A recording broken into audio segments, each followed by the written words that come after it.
The Golden Promise. In a small, bustling village, there lived a kind-hearted baker named Thomas.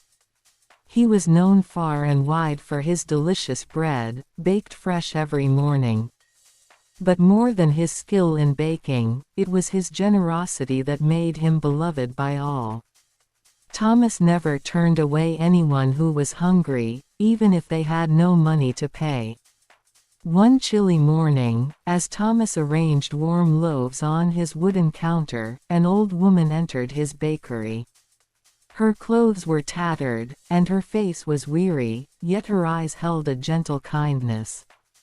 "Good baker," she said softly, "I have no coin to offer, but I am hungry. Will you share a piece of bread with me?" Without hesitation, Thomas picked up a warm loaf and handed it to her with a bright smile. "Everyone deserves to eat," he said warmly. The old woman's eyes twinkled as she took the bread.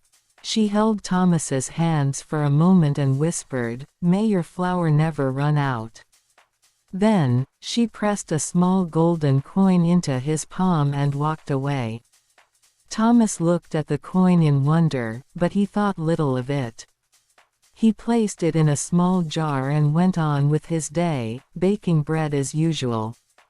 But the next morning, something miraculous happened. No matter how much flour he used, the sack never emptied. Thomas measured, kneaded, and baked, yet the flour remained plentiful.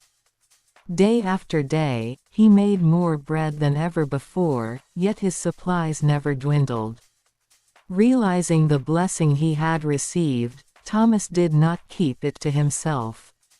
He baked more loaves than ever and gave freely to every hungry soul who came to his shop. His generosity spread, and soon, no one in the village went hungry. News of Thomas's kindness traveled far and wide, and his bakery became a symbol of hope and warmth. Though he had started with little, his heart was rich with kindness, and in return, he was blessed beyond measure. And so, Thomas continued his work with joy, knowing that a simple act of kindness could change the world, one loaf of bread at a time. True generosity comes from the heart. When we give selflessly, the universe has a way of giving back in ways we never expect.